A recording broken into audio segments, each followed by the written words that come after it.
22절 말씀까지입니다. 네, 우리 20절부터 한 목소리로 합독합니다. 믿음으로 이삭은 장차 있을 일에 대하여 야곱과 에서에게 축복하였으며 믿음으로 야곱은 죽을 때 요셉의 각 아들에게 축복하고 그 지팡이 머리에 의지하여 경배하였으며 믿음으로 요셉은 임종시에 이스라엘 자손들이 떠날 것을 말하고 또 자기 뼈를 위하여 명하였으며 아멘. 네, 실패하지 않는 하나님의 계획 라는 제목을 함께 말씀을 나누겠습니다. 히브리서 11장 20절 22절 말씀을 가지고 이 앞주에는 동일한 말씀을 가지고 하나님의 계획을 신뢰하는 믿음이라는 주제로 은혜를 나눴습니다. 이제 그 하나님의 계획은 결코 실패하지 않는다는 주제를 가지고 오늘도 동일한 본문을 가지고 말씀을 나누겠습니다.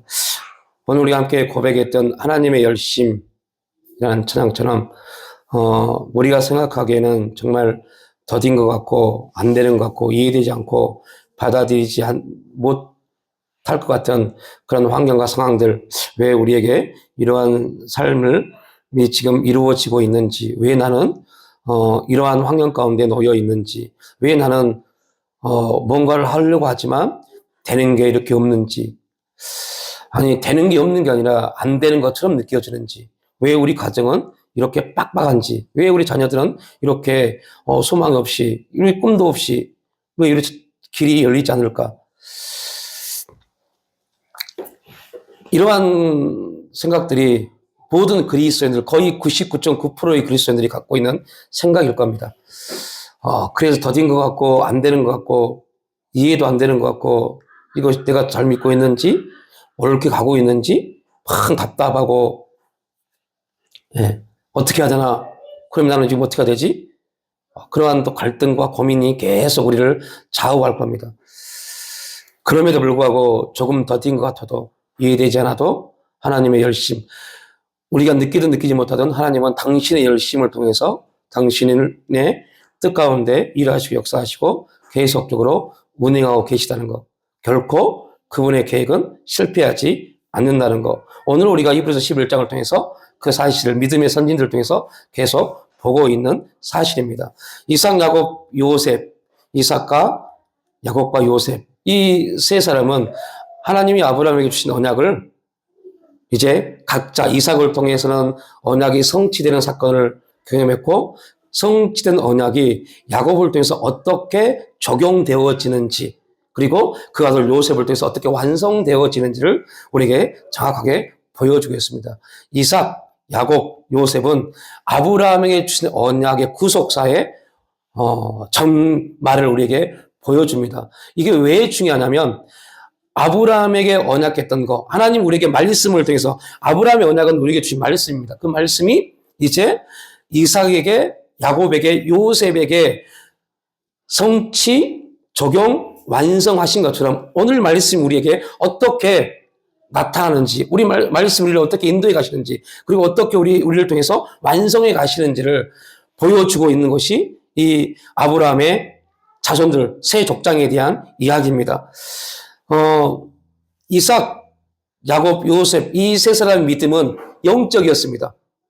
그리고 이 복이 전달해 보여주듯이 아브라함을 통해 주신 복이 이삭과 야곱과 요셉에게 전달되어졌고, 그리고 그 복은 현실적으로 그들에게 이루어진 것이 아니라 미래에 그들에게 주어질 일이었습니다. 혹시 이 앞주의 설교 우리가 다 나누지를 못했어요. 시간이 부족해서. 읽어보신 분은 아시겠지만, 여러분, 이 세 사람 중 아브라함도 마찬가지입니다. 이들이 하나님이 주신 언약을 그들이 살아생전에 경험한 사람은 한 명도 없습니다. 한 명도 이 사람들은 언약의 성취를 경험한 사람이 없어요. 그러나 이들이 그 언약을 붙잡고 미래에 있을 언약을 지금 하나님이 이루실 걸 믿고 살았던 것처럼, 오늘 저와 여러분들도 하나님이 미래에 이루실 하나님의 역사, 그 미래라는 것은 이 땅에 우리가 살아가는 삶에 대한 미래가 아닙니다. 우리의 시간적 미래가 아니라 저 하늘에 역사를 말합니다. 하늘나라의 일을 말하는 겁니다. 그 하늘나라에 이루어진 그 역사가 우리에게 이루어질 걸 믿고 지금 살아가는 사람들이 그리스도인입니다. 그래서 우리는 지금 우리에게 주어지는 환경과 상황에서 어떠한 응답을 받을까? 그러한 기도가 아니라 우리가 분명히 하나님의 응답을 놓고 기도하지만 그 응답은 지금 우리에게 주어진 삶 속에서 환경 속에서 이 세상이 말하는 어떠한 것들에 대한 응답이 아니라 하나님께서 계획하시고 이루어 놓으신 것에 대한 응답이어야 됩니다. 이게 우리의 기도가 돼야 돼요. 그래야만 우리가 이 세상에서 아브라함처럼 이삭처럼 요셉처럼 야곱처럼 거류자로서 체류자로서의 삶을 살아갈 수 있습니다. 그렇지 않냐면 우리는 낙심하고 절망할 수밖에 없어요. 나의 인생은 왜 이럴까? 우리 가정은 왜 이럴까? 아니 우리 교회는 왜 이럴까? 이렇게 열심히 산다고 하지만 되는 것도 없고 앞날이 보장되지 못하고 다른 사람들은 조금 어떻게 뭐 하다 보면 우리보다 훨씬 더 잘 사는 것 같은데 정말 나름대로 열심히 예수를 믿는다고 하지만 내 인생은 왜 이럴까? 계속 이러한 문제에 빠질 수밖에 없어요. 누구처럼요? 이스라엘 백성들의 광야 삶처럼요. 그들의 광야가 어땠습니까? 하나님 엄청난 기적을 통해서 그들이 출애굽했지만 그들에게 주어진 광야는 정말 볼품없었습니다. 아니 하나님의 관점으로 보면 하나님이 바라보시는 관점으로 보면 엄청난 역사였죠. 구름 기둥과 불 기둥 만나를 통해서 그들을 먹이시고 입히시고 그들을 보호하시고 인도해 가시는 엄청난 역사가 그들에게 주어졌지만 그들이 바라보는 관점으로 그들이 생각하는 관점으로 하나님을 바라봤을 때 광야는 혹독한 삶이었습니다. 그래서 그들은 광야에서 할 수 있는 게 뭐였어요? 원망하고 불평하는 거예요. 입만 열면 원망이었고 불평했습니다. 입을 열지 않으면 다행이었는데 입을 열지 않을 수가 없었어요. 왜? 그들에게 주어진 환경이 짜증나고 정말 싫고 받아들이기 싫고 되는 것 없는 것 같고 저 앞에 금방 가나안이 보이는데 들어가지도 못하고 계속 그 자리를 수십 년 동안 돈다고 생각하고 있어요. 우리 인생이 그렇잖아요. 어제도 저 아내랑 둘이 이런 얘기 하면서 저도 생각해보니까 교회를 개척하고 20년이 지났어요. 아니 예수를 믿고 갖가지 은혜와 은사를 경험하고 벌써 그건 30년이 돼갑니다. 근데 인생은 내 현실적 삶은 바뀐 게 아무것도 없는 것 같아요. 아직도 돈 몇천 원이 없어가지고 빌빌거리고 자녀들이 뭔가를 부탁하면 해줄 수 없어서 낙심하고 절망할 수밖에 없는 그때나 지금 동일한 것 같아요. 그럼에도 불구하고 그때와 지금하고 다른 것은 하나님의 살아계심에 대한 확신. 그런데 여러분들 죄송한 말씀이지만 여러분에게 적용시켜 보십시오. 하나님의 살아계심에 대한 확신이 지금 우리에게 펼쳐지는 환경과 상황을 이길 수 있느냐는 거죠. 답은 이겨야 돼요. 100% 이겨야 돼요. 이길 수밖에 없습니다. 하나님의 살아계심, 하나님의 이 세상 어떤 것보다 크신 분이기 때문에 이겨야 됩니다. 근데 실제 이기냐는 거죠. 조금만 힘들고 아프면 어떤 반응이 나옵니까? 제가 아침에 지금 제가 일주일 동안 되게 신경 쓰는 게 하나 있었어요. 그게 뭐냐면 저의 머리입니다. 어제 병원에 갔더니 의사 선생님이 딱 두 가지 말해요. 혈압이 200에서 떨어지질 않아요. 혈압이 안 떨어지니까 원래 2.5g을 먹습니다. 매일 한 알씩 먹습니다. 그런데 안 떨어지니까 선생님이 거기에 4배, 2.5g의 4배의 혈압약을 저한테 먹이셨어요. 왜요? 빨리 혈압을 떨어뜨려야 되니까요. 그러면서 안 떨어져요.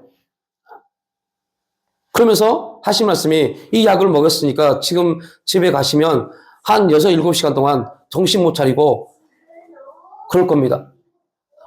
정말 교회 와서요.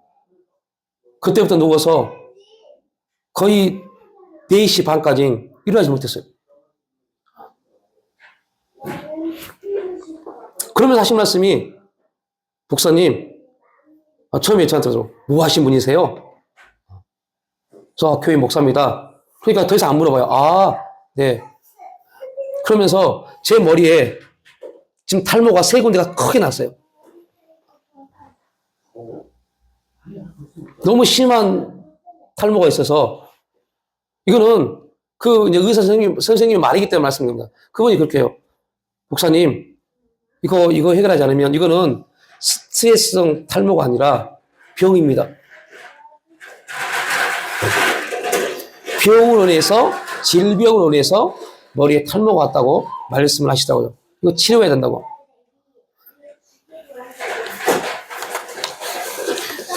환경은 이러합니다. 상황은 이러합니다. 하나님의 살아계심을 믿고 그 하나님의 살아계신 하나님이 일하시고 역사하시고 운행하심을 믿습니다. 붙잡습니다. 근데 전혀 현실적인 삶은 똑같습니다. 이길 수 있느냐? 그 말을 듣는 순간부터 여러 가지 생각들이 제 생각을, 저를 좌우해요. 어떻게 살 것인가? 어떻게 할 것인가에 대한 문제가 저를 짓누르려는데, 와, 대책이 없어요. 살아계신 하나님의 능력이 우리 환경을 넉넉히 이길 수 있는 힘을 주셨습니다. 그럼에도 불구하고 그러지 못합니다.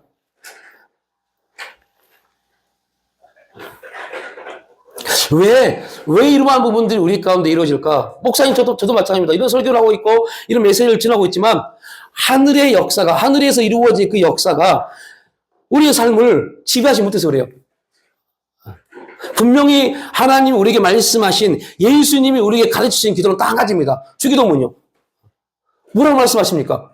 너에게 일용할 양식을 준다고 그랬어요. 우리에게 일용할 양식을 준다고 그랬어요. 그러면 그것에 대한 만족을 가지고 있어야 되는데, 그 만족이, 하나님이 우리에게 주신 만족이 나를 지배하지 못하니까, 그러니까 불안하고 근심하고 두려움이, 염려가 우리를 지배하는 겁니다. 그러니까 삶에 대한 걱정이 들어오고 미래에 대한 걱정이 우리를 지배하기 시작하는 겁니다.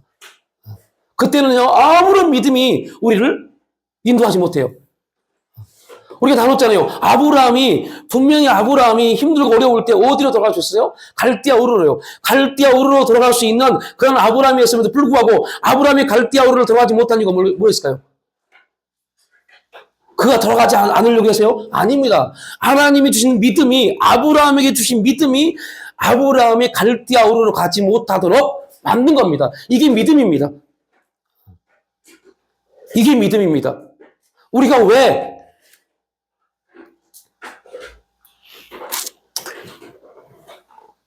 이 세상과 타협할 수 있고 이 세상을 향해서 나갈 수 있습니다. 그럼에도 불구하고 우리가 이 세상과 타협하지 않는 이유, 여러분들이 타협하지 않고 있다고 믿습니다. 우리가 타협하지 않는 이유가 뭘까요? 우리 여러분 능력이 많았어요? 기도를 많이 했어요? 천만의 말씀입니다. 아닙니다. 우리는 그런 능력도 없습니다. 그럼 왜요? 하나님이 우리에게 주신 믿음이 우리를 그렇게 가지 못하도록 만들고 있는 겁니다. 믿음이 계속 우리 마음 가운데 역동해서 우리를 그쪽으로 가지 못하도록 우리를 붙잡고 있는 겁니다. 이게 믿음의 역사입니다. 우리가 착각하지 말아야 돼요. 우리가 뭔가를 하기 때문이 아닙니다. 하나님이 우리에게 주신 믿음이 그렇게 한 겁니다. 그러면 우리가 해야 될 일은 그 믿음 붙잡고 하나님을 바라봐야 돼요. 그렇지 않으면 우리는 우리에게 주어진 삶 속에서 분명 100% 넘어질 수밖에 없습니다. 다시 본문으로 돌아보면 이삭과 야곱, 요셉, 이 세 사람 또한 아브라함처럼 죽을 때 아무도 약속의 성취를 경험한 사람이 없었지만 그들은 하나님이 미래에 행하실 일을 내다보았습니다. 이게 놀라운 겁니다. 그래서 우리가 이 앞도 잠깐 살펴봤지만 요셉의 유언이 뭐였습니까? 여러분, 요셉의 유언이 오늘 우리 성경도 말할 때 뭐라고 해요? 요셉은 임종시에 이스라엘 자손들에게 떠날 것을 말하고 너희는 반드시 애굽에 떠날 텐데 요셉이 뭐라고 그래요? 내 뼈를 가져가라. 이게 유언입니다. 여러분, 돌이켜보면 요셉은 애굽의 총리였습니다. 총리였던 사람이 우리가 이제 여러분이 요셉이라고 생각해 보십시오. 여러분이 요셉이었다 생각하고 여러분 자녀에게 유언을 할 때가 왔습니다. 그때 여러분은 어떤 유언을 하실래요? 야, 내가 어떻게 총리가 된 줄 아니? 너희도 하나님 잘 믿어서 너희도 총리가 되라. 이런 영향력이 되는 사람이더라. 이게 우리의 유언일 수 있어요. 우리는 자녀들에게 그렇게 우리 축복하고 유언할 수 있어요. 그래서 요셉은요, 그런 말을 하지 않았습니다. 요셉은 뭐 알았어요? 너희들은 반드시 우리의 조상 아브라함에게 하나님이 약속하셨던 것처럼 너희들은 이 애굽에서 뭐 할 것이다? 떠날 것이다. 그리고 그때 너희들 꼭 기억해. 내 뼈를 좀 가져다가 우리 조상의 묘에 묻어달라. 요셉이 뭘 받기 때문에요? 하나님의 약속이요. 어떤 약속이요? 이스라엘 백성들을 출애굽시킬 약속이요. 그런데 요셉이 이 말을 하고 근 380년이 지나고 나서야 출애굽했습니다. 여러분 380년 후에 있을 일을 하나님이 여러분에게 내가 너에게 반드시 축복할게. 너희 자녀들이 어떠한 일이 있을 것이라고 말씀하실 때 그 말씀을 믿고 380년 후에 이루어질 걸 믿고 자녀들에게 축복할 수 있습니까? 그런 믿음 혹시 있으세요? 근데 요셉은 어떻게 그럴 수 있었을까요? 요셉 우리보다 믿음이 훨씬 좋았어요? 아닙니다. 요셉 또한 하나님의 약속을 붙잡고 하나님의 놀라운 은혜를 받았음에도 불구하고 그가 감옥에서 술 맡은 간원장이 요셉을 기억하지 못하니까 요셉이 어때요? 낙심해버리잖아요. 우리가 똑같다니까요? 똑같이 낙심할 수밖에 없는 그러한 연약한 존재였습니다. 그런데 그가 380년 후에 있을 일을 바라보고 그 자손들에게 후손들에게 말합니다. 내 뼈를 가져다가 조상들의 묘에 함께 묻어달라. 그가 봤던 건 뭐예요? 믿음이었습니다. 뭐에 대한 믿음이요? 언약하신 하나님은 결코 뭐하지 않는다? 실패하지 않으신다는 믿음이요. 그들이 하나님의 복을 전달하는 일을 그토록 중요하게 생각했던 이유, 그들이 하나님의 복, 그들에게 주신 복이 뭡니까? 이삭, 야곱, 요셉에게 주신 복이 뭡니까? 이삭은 창세기 26장에 그의 농사를 지어서 100배나, 이게 복이 아닙니다. 야곱은 분이엘에서 하나님을 만났더라. 많은 재산을 가졌더라. 이게 복이 아닙니다. 진짜 복이 뭡니까? 우리가 디모데후서 1장에서 읽었던 것처럼요. 외할머니, 어머니의 믿음이 그 디모데에게 흘러간 것처럼 진짜 복은 하나님이 우리에게 주신 언약의 말씀이 누구에게요? 우리의 자녀에게요. 이러한 가정, 이러한 은혜는요, 이러한 역사는요, 하나님의 놀라운 기름 부으심의 자리에 설 수 있습니다. 그런데 여러분, 부모가 자녀들에게 신앙을, 믿음을 물려주지 못하면요, 제가 진짜 성경에 의해서 장담하는데 그 자녀 멸망합니다. 뭐가 되는 것처럼 느껴지죠? 천만의 말씀입니다. 왜요? 하나님이 그렇게 하시니까요. 그래서 부모가 자녀에게 내려줄 수 있는 가장 큰 축복은요, 믿음입니다. 그래서 항상 부모는 하나님 앞에 질문해야 돼요. 내가 하나님 앞에 어떠한 신앙을 살고 있는지, 그리고 이 신앙이 내 자녀들에게 어떻게 보여지는지요. 흘려갈 때든지. 거기에 대한 질문이 물음이 계속적으로 있어야 돼요. 누구나 힘들고, 누구나 어렵고, 누구나 피곤하고, 누구나 답답하다니까요? 이 세상 모든 사람이 다 그럽니다. 그러한 모습을 동일하게 자녀들에게 물려주실 거예요?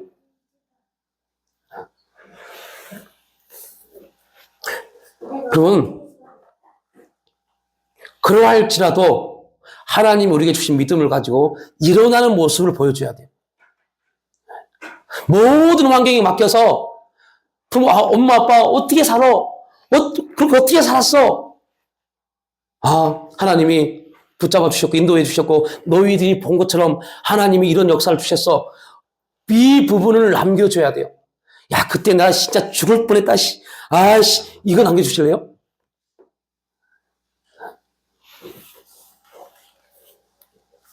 여러분, 우리의 자녀들, 우리의 가문, 여러분의 가정이 하나님 앞에 축복받은 그러한 가정이 되려면 분명한 것은 우리의 신앙이 하나님이 우리를 통해서 주신 이 거룩한 신앙이 우리 자녀들에게, 우리 후손들에게 어떻게 흘러갈 것인가에 대해서 굉장히 많은 고민을 하셔야 됩니다. 먹고 사는 문제 중요합니다. 너무너무 중요합니다. 그것 때문에 전 목사님 저도 정말 머리가 깨질 정도로 아픕니다. 그리고 더 중요한 게 있어요. 하나님이 우리의 믿음을 물어오실 때 그때 담대하게 하나님 이러합니다라고 우리의 믿음을 내놓을 수 있는지, 아니면 입만 무성한 무화과 나무 잎처럼 하나님 우리의 믿음을 참 신앙생활 이렇게 오래 했어 이야 하고 딱 하는데 아무런 열매가 없는 그러한 믿음으로 끝나버릴지. 믿음은 하나님이 주셨습니다. 그의 반응의 선택은 누가 하는 거예요? 저와 여러분이요. 이들은 하나님의 계획이 자기 후손들을 통해서 펼쳐질 것이며, 결국 그 후손들을 통해서 누가 오심을요? 메시아가 오심을 통해 자신들의 구원이, 그러니까 이삭과 야곱과 요셉 이 세 사람을 놓고 보면 그들은 오실 메시아를 바라보면서 그들의 믿음을 이어갔습니다. 아직 오지도 않는 메시아. 그럼 우리는 지금 어떻습니까? 이미 예수님이 오셔서, 메시아가 오셔서 다 구약의 모든 내용을 다 성취해버렸어요. 우리는 더 이상 율법의 어떠한 요구도 우리가 들을 필요가 없습니다. 어떠한 죄도 우리를 참수할 수 없습니다. 그 어떠한 것도 우리를 무너뜨릴 수 없습니다. 그럴 줄 알고 우리가 무너지고 율법의 요구에서, 죄의 요구에서, 잠수에 무너질 수밖에 없는 우리들에게 성령 하나님을 보내주셔서 예수님이 성취한 사건을 계속적으로 우리를 통해서 나타내 가십니다. 이런 놀라운 은혜의 삶 속에서, 성령의 역사의 삶 속에서 우리를 세워가 주십니다. 그럼에도 불구하고 오지 않은 앞으로 오실 메시아를 바라보고 믿음을 지켰던 그들보다 우리가 믿음의 생활을 더 못한다면 그럼 이거는 심각한 겁니다. 그래서 계속적으로 우리는 우리의 믿음에 대해서 하나님 앞에 질문해 봐야 돼요. 우리의 믿음이 지금 하나님 앞에 어떠한 모습인지를 살펴봐야 돼요. 왜요? 결국 하나님이 우리에게 물어오실 것은요, 우리의 믿음이니까요.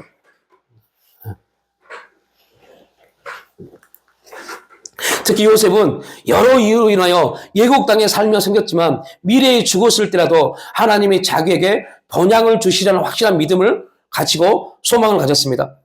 히브리서 11장은 믿음이 죽음을 어떻게 다루는지 강조하는데 이것이 적장들의 믿음의 요소였어요. 우리 또 마찬가지입니다. 믿음이 죽음을 어떻게 다루는지. 죽음을 두려워하지 않습니다. 뭐는요? 믿음은요. 이 세상이 왜 먹고 사는 문제와 자기의 노후를 위해서 그렇게 열심히 살아갑니까? 이유는 딱 가지입니다. 두려움 때문에요. 모든 염려, 근심, 걱정의 출발은 두려움인데요. 이 두려움의 출발은요, 사망입니다. 죽음입니다. 그 죽음에서 두려움이 났고 그 두려움의 격가지들이 염려, 근심, 걱정입니다. 그러면 뭐만 이기면 돼요? 우리는 염려, 근심, 걱정을 이기려고 막 발버둥 쳤어요. 그런데 여러분들 염려, 근심, 걱정은 이길 수가 없어요. 두려움 이길 수 없어요. 사망 이길 수 없어요. 그래서 예수님이 염려, 근심, 걱정을 해결해 준 게 아니라 그거의 출발이 뭐를요? 사망을 깨트려 버린 겁니다. 어디에서요? 십자가에서요. 십자가에서 예수님이 죽으심으로 사망을 딱 깨트려 버렸어요. 그래서 예수를 믿는 사람들은 결단코 뭐에 대한 두려움이 없어요? 죽음이요. 왜요? 예수 믿는 사람에게는 뭐가 약속됐기 때문에요? 영생이요. 천국이 약속되어 있기 때문에 죽음이 안 들어옵습니다. 죽음이 두려움이 없기 때문에, 죽음에 대한 두려움이 없기 때문에 염려, 근심, 걱정이 있으면 돼야 안 돼요? 안 되는 겁니다. 그런데 여러분 돌이켜보면 저도 마찬가지고, 제가 그래서 소리로 말씀드렸지만 저도 마찬가지고 수많은 그리스도인들이 어떤 문제에 빠져 있습니까?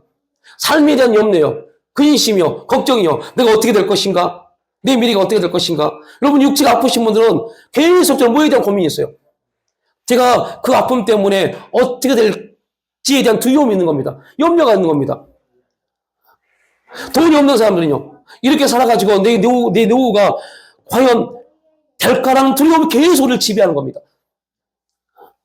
결국 그 두려움 때문에 사망이 끝나버렸음에도 불구하고 스스로 사망의 길로 가는 사람들이 너무너무 많아요. 심지어 교회 목사들도, 교회 장로, 권사, 집사들도 스스로 목숨을 끊어버립니다. 왜요? 두려움 때문에요. 예수님이 그 모든 두려움을, 그 사망을 끝내버렸는데 사망아 너의 쏘는 곳이 어디 있느냐? 우리에게 사망은 절대 아무것도 할 수 없는 게 사망입니다. 왜요? 예수님이 다 끝내버렸기 때문에. 그런데 얼마나 두렵습니까?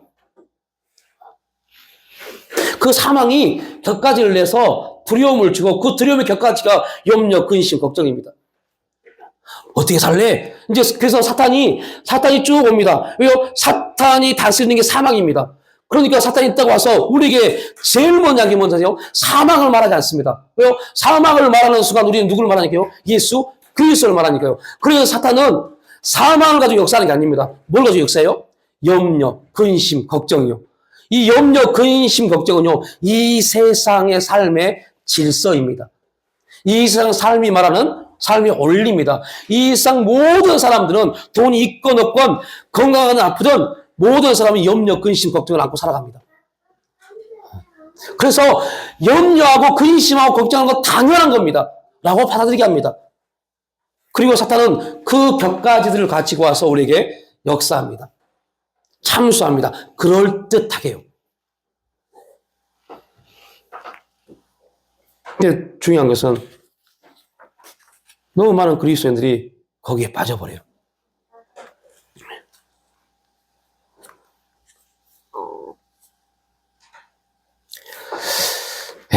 왜냐하면 이 적장들의 죽음의 소리는 그들이 죽었을 때 뭘 봤어요? 평온하며. 이삭과 야곱, 요셉의 죽음에는 평온함이 있었습니다. 이게 우리 기독교의 죽음의 특징입니다. 믿음이 있는 사람들, 예수 믿는 사람의 죽음은요, 평온함이 있습니다. 그들에겐 두려움이 없습니다. 근데 여러분들,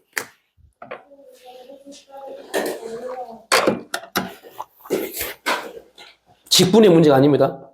목사, 장로, 안수사, 권사, 집사, 직분의 문제가 아닙니다. 거듭나지 못했으면요. 물과 성령으로 하나님 나라를 보지 못하면요. 그는 죽을 때 두려워합니다.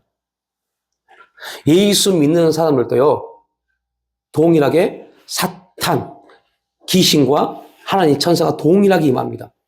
동일하게 보입니다. 왜요? 영적인 눈이 열려서 어둠이 보이고 빛이 보입니다.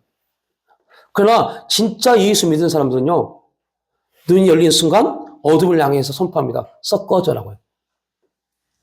어둠은 지배하지 못합니다. 그리고 뭐만 보여? 빛만 임합니다. 근데 믿음이 야래까리 하신 분들은요, 어둠에 대한 두려움을 갖습니다. 그래서 수십 년 예수를 믿어요. 죽음 앞에 가면요, 두려운 겁니다. 왜요? 어둠이 몰려오니까요. 그런 분들 굉장히 많이 봤어요. 임종시에. 주 예수여, 어서 오시옵소서, 제 영혼을 받으시옵소서가 아니라, 살려주세요, 살려주세요. 라고 말합니다. 왜 살려주세요라고 외칠까요? 손을 피지도 못해요. 몸을 꽉 경직됩니다. 왜 그럴까요? 어둠이 보이니까요. 죽음에 대한 사망의 두려움이 보이니까요. 그럼 예수 믿는 사람들은요, 그 사망이 사라져버립니다. 뭐로 인해서요? 하나님의 빛이 나를 통해서 뭐하니까요? 반사되니까요. 우리는 하나님 나라의 거울입니다. 하나님의 영광의 빛이 우리를 통해서 이 세상의 어둠에 반사됩니다. 어둠과 빛이 같이 임하는데 어둠이 사라진 이유는요, 하나님의 빛이 나를 통해서 어둠이 반사되니까 어둠이 사라져버린 겁니다. 이게 믿음의 사람의 삶의 원리입니다. 그러니까 평온한 겁니다. 이것이 그리스도인의 부활이잖아요. 우리가 이 부활의 생명을 가졌기 때문에 죽음이, 어둠이 두렵지 않는 겁니다. 야곱을 평가할 때 야곱에 대해서 뭐라고 합니까? 야곱은 지팡이에 의지하여 하나님을 경배하며 죽음을 맞이하였다라고 말합니다. 이게 야곱의 죽음입니다. 야곱이 어떻게 죽었다고요? 야곱의 지팡이 왜 중요합니까? 야곱의 지팡이 왜 중요해요? 야곱이 언제부터 지팡이를 지었습니까? 야곱이 언제부터 지팡이를 지었어요? 푸니엘이요.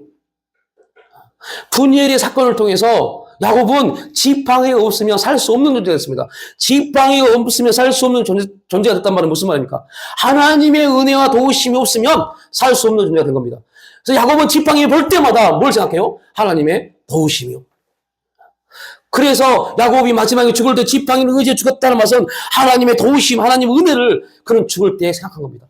아이고, 내 인생이 이렇게 똥나는구나가 아니라 어떻게 해요? 하나님이 지금까지 나를 도우셨구나, 함께 하셨구나, 이거요. 그게 야곱의 지팡이입니다. 야곱에게 지팡이는 하나님의 역사에 대한 증거였으며 은혜에 대한 확증이었습니다. 여러분, 이러한 신앙에 대한 증거와 은혜에 대한 확증이 있기를 축복합니다. 그렇지 않으면 여러분은 심각합니다. 지팡이를 의지했다는 것은요, 기근으로 인해 가나안에서 애굽으로 내려왔지만 결국 하나님은 당신의 계획 가지고 섭리하신 그곳으로 다시 부르실 것을 알았습니다. 왜요? 야곱의 지팡이는 두 가지요. 자, 하나님의 역사하심과 은혜에 대한 증거였습니다. 또 하나는 뭡니까? 지팡이는요. 그가 라반의 집, 외삼촌 라반의 집에 돌아올 때 누구를 만납니까? 예서를 만나잖아요. 예서를 만나기 전에 얼마나 두려웠습니까? 두려웠습니다. 그래서 온갖 장깨를 다 씁니다.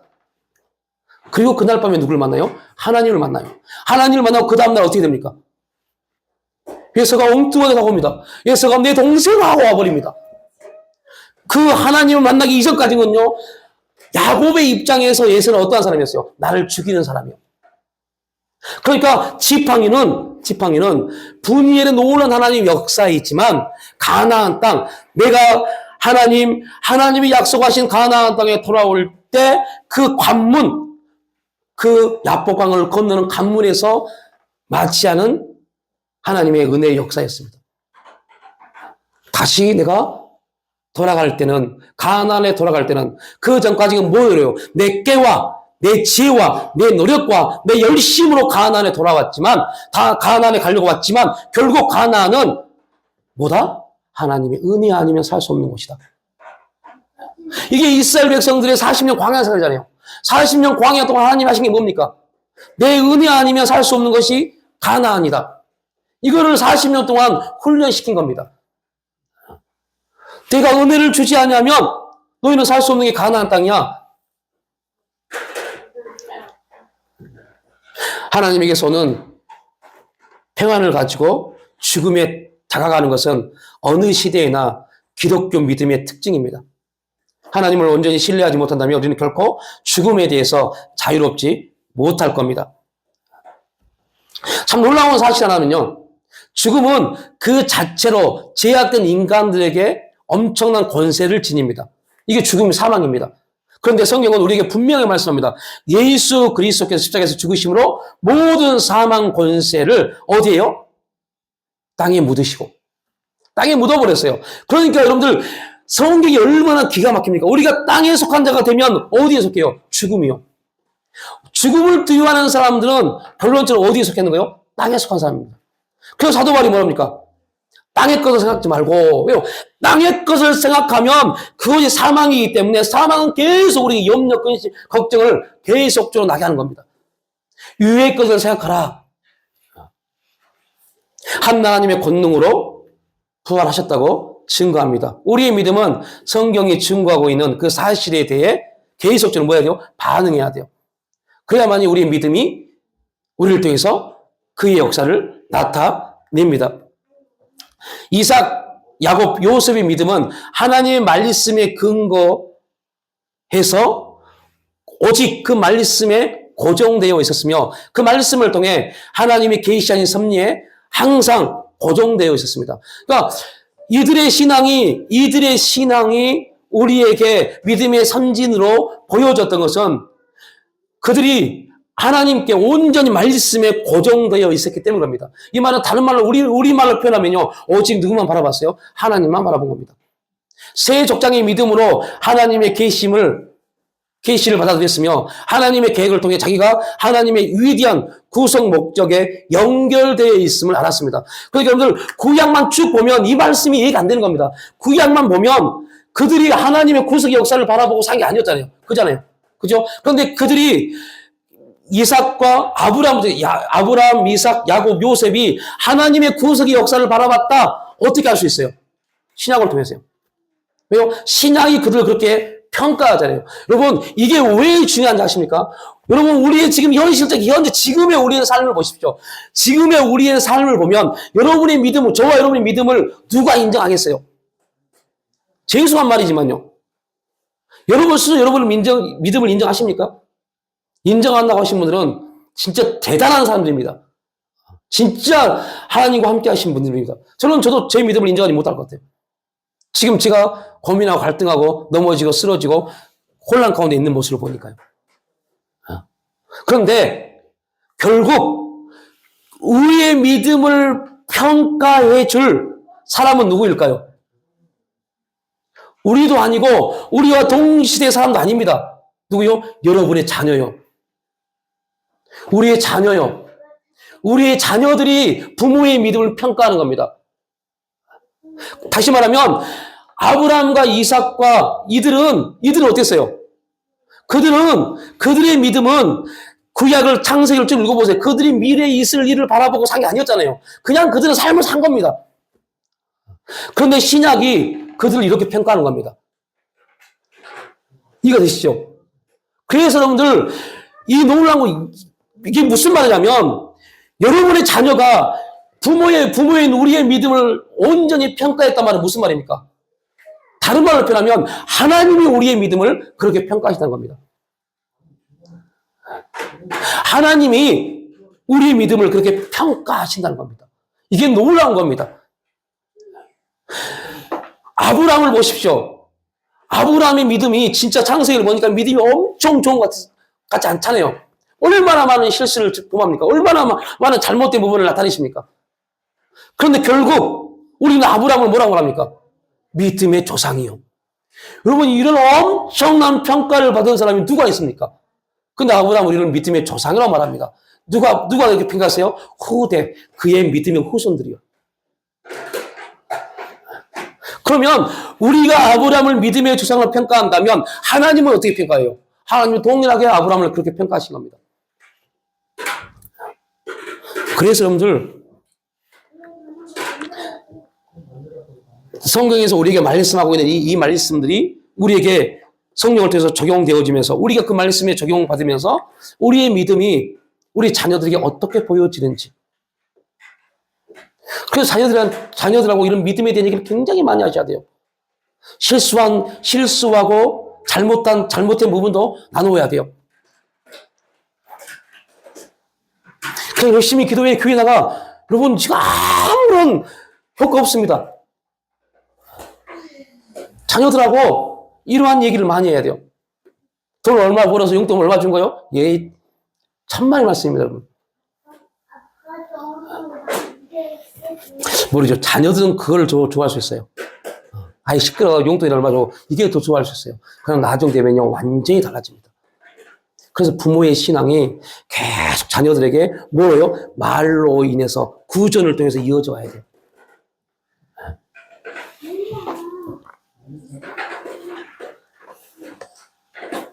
하나님의 말씀의 약속 및 예언을 통해 이 새 족장은 우리가 그래야 하듯이 장차 올 것의 실제를 보았으며 장차 올 것의 실체를 본 겁니다. 그러니까 이들에게는 이미 이루어진 게 아니라 앞으로 다가올 것을 바라봤습니다. 미래뿐만 아니라 현재를 직면하는 법을 알았습니다. 이것이 믿음이 성도에게 행한 일입니다. 오늘 믿음이 우리에게 뭐를 행하느냐? 믿음이 우리에게 나타나는 일이 뭐냐? 하나님의 역사, 이루실 일들을 보게 하는 겁니다. 그래서 뭐랍니까? 눈을 들어 산을 보아라. 너의 도움이 어디서 올까? 이게 구약입니다. 신약은 뭐라고 합니까? 이 말씀에 대해서 신약은 뭐라고 그래요? 믿음은 바라는 것들의 실상이라고 말합니다. 믿음은 우리가 바라는 게 아닙니다. 믿음이 우리를 그렇게 바라보게 하는 겁니다. 뭐를요? 하나님이 일하시고 역사하시고 운행하실 일을요. 믿음이 보게 하는 겁니다. 그래서 여러분들 믿음이 역사하지 않으면요, 하나님 일하심이요, 되게 짜증나요. 이렇게 표현 죄송합니다. 하나님 일하심이 되게 짜증나요. 하나님 역사에 대한 바람이 되게 짜증나요. 왜요? 우리가 고백했던 것처럼 찬양을 통해서 너무 더디되니까요. 너무 더디돼서 짜증나요. 계속 이렇게 바라보고 가야 돼? 아, 진짜 언제 되는데 계속 우리를 이렇게 만들어 갑니다. 정말 짜증나요. 여러분께서 여러분들 믿음이 우리를 얼마나 짜증나게 만드는지 아세요? 진짜 짜증나게 만들어요. 그런데 짜증나는 사람들은 믿음이 없는 사람들입니다. 짜증나면 안 돼요. 짜증이 나는데 짜증나면 안 돼요. 왜요? 왜 짜증이 납니까? 믿음이 반응하지 못하니까요. 믿음이 반응하지 못하니까 하나님의 일하심이 짜증나는 겁니다. 왜요? 너무 더뎌요. 빨리빨리 좀 하지. 너무 더뎌요. 하나님의 역사하심이 정말 짜증납니다. 빨리빨리 좀 역사하시면 얼마나 좋아요. 기도하면 바로바로 응답하시면 얼마나 좋아요. 그런데 하나님 말합니다. 오늘 이 찬양 저희 아내가 계속 틀어놓길래 이제 더딘 것 같아도 뭐 기사를 이렇게 틀어. 그런데 제가 이번 주에 이 찬양을 부르고 얼마나 오르는지 모릅니다. 기다려줄 수 있겠니? 조금은 더딘 것 같고 이해되지 않아도 기다려줄 수 있겠니? 내가 너에게 부탁한다. 그 땅을. 미친 줄 알았어요. 이 찬양을 고백하면서요. 너무 짜증나서요. 왜요? 내가 믿음이 반응하지 못하니까 짜증나더라니까요. 환경이 정말 짜증나고, 만 막 나오고요. 미치겠더라니까요. 그럼에도 불구하고, 여러분, 놀라운 것은요, 우리가 그렇게 있는다고 우리 해서 하나님이 그분의 계획을 바꾸시느냐? 그것도 아닙니다. 우리만 손해입니다. 짜증내고 있는 사람만 손해입니다. 불평하고 원망하는 사람만 손해입니다. 그래서 광야 이스라엘 백성들은 짜증내고 불평하고 원망하면 다 뭐했습니까? 죽여버렸어요. 무섭지 않으세요? 광야에서 짜증내고 원망하면 여러분 자녀들이 짜증내면 어떻게 합니까? 불평하면 어떻게 합니까? 왜 그래? 물어보잖아요. 그리고 위로하잖아요. 근데 하나님은 말씀합니다. 너 짜증냈어? 불평했어? 원망했어? 에이씨, 불변 보내버려. 불변 보내요. 또 지진을 일으켜버립니다. 그리고 하나님 고기 먹고 싶어요 했더니 알았어 해놓고 동풍을 불어서 메추라기를 보냈어요. 여러분 얼마나 기가 막힙니까? 그런데 성경은 뭐라고 합니까? 그 고기가 이에 끼어서 소화되기 전에 끝내버렸어요. 그럼 이게 하나님 역사입니다. 그러니까 여러분들 맞습니다. 짜증난다니까요. 기분 나쁘다니까요. 그런데 뭐예요? 하지 마십시오. 짜증내지 마십시오. 왜요? 이거는 내가 지금 믿음에 반응하지 못하고 있다는 걸 증명하는 거니까요. 그래서 그때 뭐라고요? 감사하십시오. 기분 나빠도 짜증나도 뭐라고요? 감사하십시오. 내 몸이 아파 죽을 것 같아도 뭐예요? 감사하십시오. 짜증내지 마시고. 그래야 이기는 겁니다. 그래야 그때 내가 육신의 반응에서 짜증을 내려고 했던 내 감정이 성령의 지배를 받기 시작해서 어떻게 바뀌어요? 하나님의 감동하심으로 바뀌기 시작합니다. 이걸 우리는 뭐라고 그래요? 성장한다고 그래요.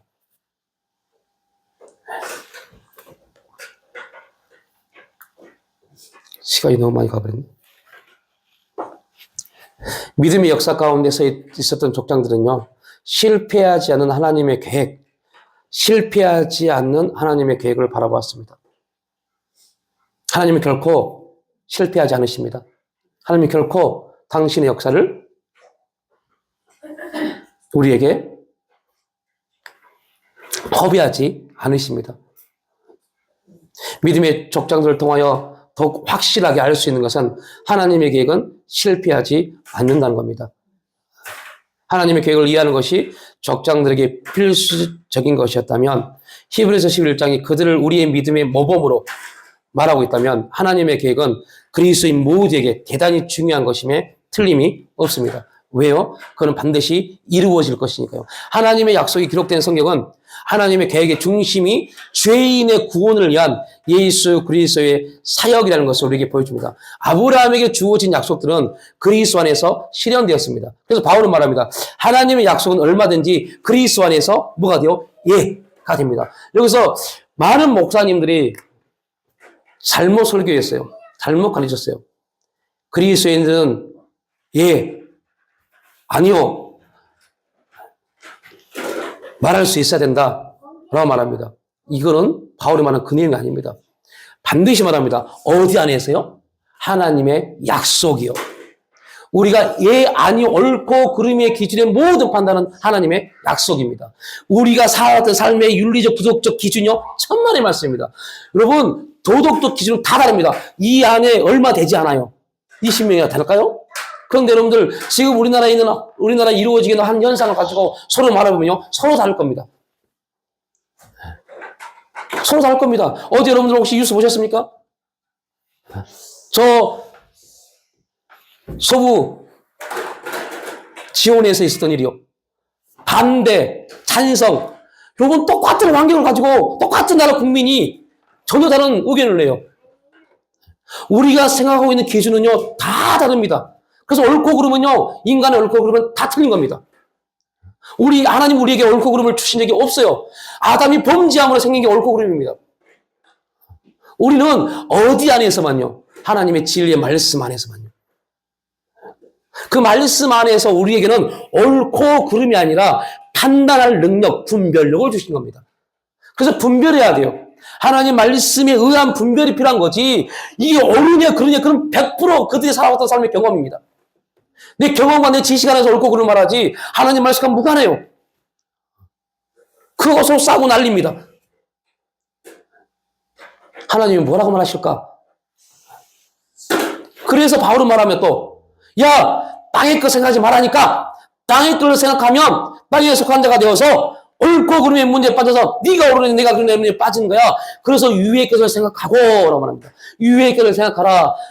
그리스도가 하나님이 왜 너희에게 이런 환경을 주었는지, 하나님이 왜 너희에게 이러한 문제를 주셨는지, 하나님이 왜 너희에게 이러한 일들을 나타냈고, 너희들은 하나님 안에서 어떻게 그것을 바라볼 것인지에 대한 그 분별력을 주신 겁니다. 우리가 성령 안에 있어야만이 그 분별력을 행할 수 있습니다. 믿음으로 하나님을 바라봐야만이 그 분별력을 행사할 수 있습니다. 그래서 부모는 자녀들에게 가짜는, 이렇게 표현합니다. 가짜는 옳고 그름의 능력을 판단할 수 있는 부분 말씀하지 마십시오. 뭐를 말해줘야 돼요? 하나님 말씀에 의해서 너희들이 살아갈 때 말씀에 의해서 무엇이 하나님 앞에 유익한지를 분별할 수 있는 분별력을 가지도록 계속 나누어야 돼요. 그래서 부모도 뭐 할 수 있어요? 틀릴 수 있음을 말해줘야 돼요. 저는 우리 애들 지금 이제 벌써 컸어요. 큰딸, 작은딸하고 얘기하면서요, 계속 의견 충돌이 굉장히 많아요. 많이 일어나요. 얘기하다 보니까. 내 사고를 가지고 말한 것과 그래, 아빠 생각이고, 지금은 요래. 그러면요, 그때는 제가 이기려고 해요. 그러다가 돌아가면서, 와, 내가 정말 잘못된 부분을 가지고, 잘못된 부분을 아이들에게 심을 수 있겠구나. 나는 그게 옳고 맞다고 봤지만, 우리 자녀들의 삶의 세계는요, 틀릴 수 있어요. 그러면 부모는 뭐라고 합니까? 네가 뭘 한다고 그래? 라고 말합니다. 그 돌이켜보니까요, 나보다 우리 애들이 훨씬 더 많이 알더라고요. 너 네가 뭘 한다고 그래? 라고 말하면 되는데요, 안 되더라고요. 그래서 그때부터 기도합니다. 하나님, 분별할 수 있는, 그 말은요, 부모인 제 말, 자녀인 우리 아이들의 말, 둘 다 하나님 앞에는 틀린 겁니다. 왜 틀려요? 각자 바라보는 삶의 기준에서 말한 거니까요. 그것이 하나님이 보실 때 어떠할 것인가에 대한 부분을 나누었어야 돼요. 이게 신앙적 가정입니다. 하나님은 그러면, 그래, 우리가 이런데, 하나님은 그럼 어떻게 보실까? 그것이 바로 유의 건을 생각하고 나가는 겁니다. 역사에 대한 하나님의 계획의 중심은 오직 예수 그리스도입니다. 시간이 넘어가서 더 이상 못 보겠네요. 그래서 우리 모든 삶의 기준, 역사가 그러하다면, 그래서 여러분들 결론을 이렇게 적을 꼭 주보를 읽어보십시오. 죄송합니다. 여러분, 세상의 역사가 중심의 예수 그리스도를 중심으로 역사가 진행해 왔고 진행되어 간다면 그 역사 속에 있는 우리는 어떨까요? 우리의 삶 또한 우리의 삶의 기준이 누구여야 돼요? 예수 그리스도요. 그리스도가 우리의 삶의 중심이 돼야 돼요. 그러면 우리가 이런 환경, 우리 앞에 주어진 이런 환경, 사건, 상황들을 바라봤을 때 나에게 내 역사를 이루고 하시는, 내 삶을 이루고 하신 예수님은 나를 통해서 이 환경을 어떻게 보실까? 어떻게 보실까? 이 관점이 우리 신앙 가운데 일어나야 됩니다. 그래야만이 바뀌어요. 우리 신앙, 우리 삶이 바뀝니다. 그렇지 않으면 안 바뀌어요. 계속 자기 중심적 삶에서 벗어나지 못해요. 그래서 내가 옳으면 옳은 겁니다. 내가 기분 나쁘면 기분 나쁜 겁니다. 이 문제에 빠져버려요. 그런데 이게 왜 무서운지 아세요? 세상 사람들처럼 이게 무서운 이유는요, 그리스도인들 가정도 이것 때문에 깨집니다. 네가 기분 나쁜데 네가 뭔 상관이야? 야, 내 감정 좀 생각해줘. 라고 말합니다. 세상 사람들은 그렇게 말합니다. 나 좀 공감해줘. 라고 말합니다. 그리스도인들은 그렇게 말하면 안 돼요. 그리스도인들은 왜 하나님이 내 감정을 나를 이렇게 만드셨을까를 먼저 생각해야 돼요. 그럼 나는 왜 내 남편을 향해서 내 아내를 향해서 이런 감정을 느끼지? 이런 생각에 빠지지? 나를 먼저 생각해야 돼요. 왜요? 저와 여러분의 가정은 내가 세운 게 아닙니다. 여러분이 세운 게 아닙니다. 누가 세우셨어요? 하나님이요. 그러면 우리 모든 삶의, 여러분 가정의 삶의 중심도 누구야 돼요? 하나님이셔야 돼요. 그러면 내가 이렇게 기분 나쁜데, 내가 이 환경을 통해서, 이 사건을 통해서 당신 때문에 내가 기분 나쁜데, 라고 말하지 않고, 하나님이 나에게 분명 이렇게 기분 나쁠 수밖에 없는 환경을 주신 이유가 뭘까? 여러 가지가 있을 겁니다. 영적으로 보면, 아직 깨지지 않은 내 자아를 포기하시는 일도 있을 것이고, 또 상황적으로 보면, 내가 지금 이 상황을 내 기준으로 살펴보고, 내 감정만 중요시겠구나, 라는 부분도 볼 수 있을 것이고, 여러 가지를 볼 수 있을 겁니다. 이게 안 보여지면요, 이 부분이 안 보여지면, 제일 먼저 이루어지게 뭔지 아세요? 말 딱 가어버려요. 됐어. 여러분, 이거 가정 아니에요. 됐어. 이해 못하니까 말하지 마. 가 돼버립니다. 그러면요, 이게 길어지면요, 그냥 부부가 무슨 얘기만 해요? 밥 먹었어? 밥 줘. 그래? 알았어. 할 말이 없어요. 이거 왜? 왜요? 괜히 말 잘못 꺼냈다가 뭐가 돼요? 저 사람 감정 또 상하게 하면 큰일 날까 봐요. 서로 조심하는 부부가 되면 안 돼요. 서로 조심하는 부부가 아니라 서로 모든 걸 뭐 할 수 있냐? 오픈할 수 있는 부부가 돼야 돼요. 내 감정, 당신의 감정 그렇지? 내 감정은 이래. 그때 서로 간에 그래 어쩌라고가 아니라 그렇구나 가 돼야 돼요. 내 감정이 기분 나쁘고 내 생각이 기분 나쁜 것처럼 당신도 그렇구나. 우리가 이럴 때 우리 자녀들은 어떨까? 이게 하나님이 역사의 중심이 되셔서 모든 역사는 하나님 예수 그리스도 통해서 이루어진 것처럼 우리의 가정도 우리 인생도 똑같습니다. 그래서 예전에 한동안 굉장히 베스트셀러 책이 있었어요. 예수님이라면 어떻게 하실까? 예수님이라면 이 환경을 어떻게 하실까? 예수님이라면 이때 어떻게 하실까? 저희 아내가 그때 그 응답을 받고 저를 전도한 겁니다.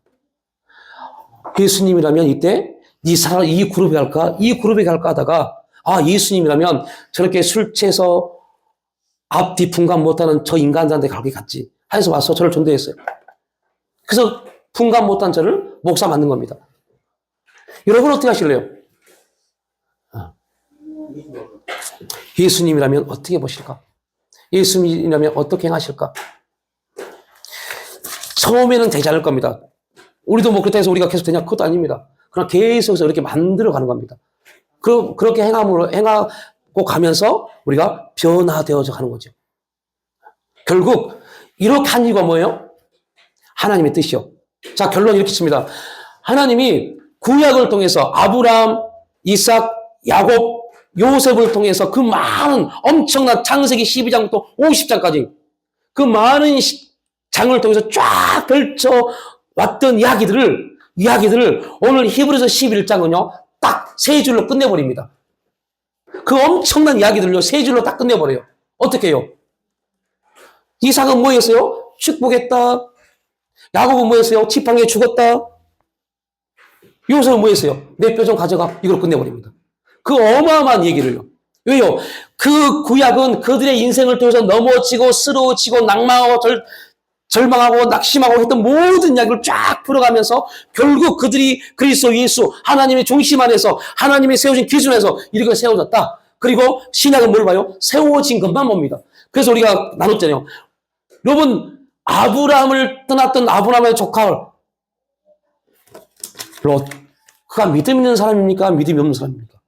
여러분이 생각할 때 어떤 사람입니까? 저는 개인적으로 믿음이 없다고 생각해요.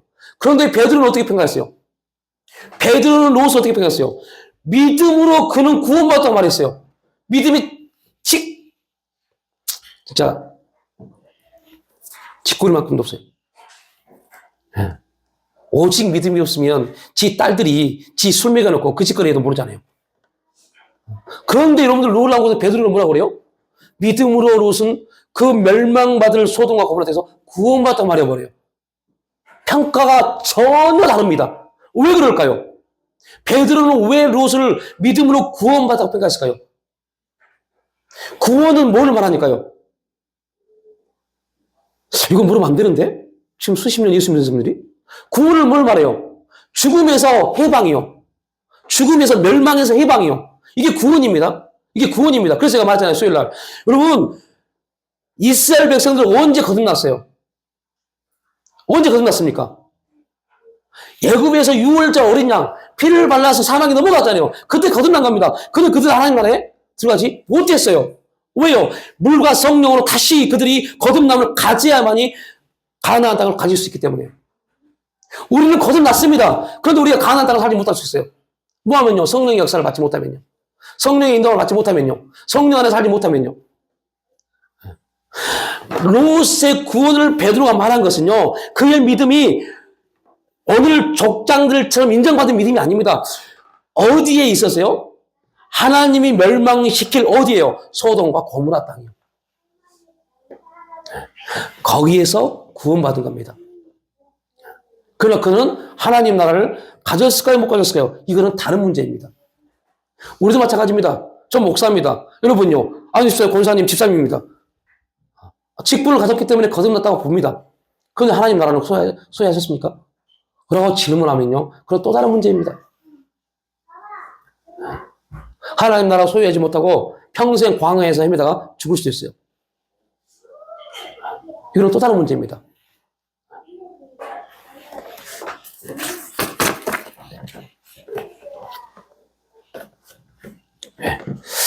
여러분들, 그래서 믿음에 계속 반응하고 믿음 앞에 우리의 삶을 내어드리는 게 그래서 중요한 겁니다. 믿음으로 우리를 돌아보는 게 그래서 중요한 겁니다. 그때야만이 더디 된 것 같고 이해되지 아니하고 너무 힘들고 어려워도 믿음을 통해서 우리는 이겨낼 수 있는 겁니다. 뭐가 보이니까요? 하나님 나라의 거룩한 역사 보이니까요. 그 하나님 나라의 유업이 보이니까요.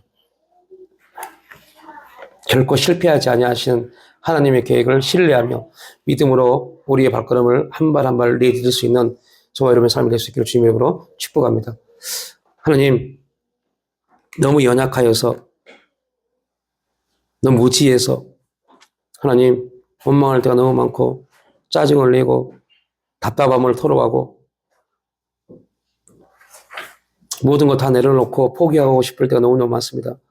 그럼에도 불구하고 우리에게 주신 그 믿음의 거룩한 능력을 통하여 하나님의 세계를 바라보고 오늘도 그 발을 내딜 수 있도록 역사해 주시니 감사합니다. 하나님, 우리의 삶의 모든 내용이 내가 아니라 하나님을 통해서 이루어지는 거룩한 하나님의 삶이 될 수 있도록 축복하여 주시옵소서. 그래, 정말 우리의 삶이 하나님의 평가받을 때 믿음으로 라는 평가를 받을 수 있도록 역사하여 주시옵소서. 감사드리올 때 예수님의 이름으로 기도를 올려옵나이다.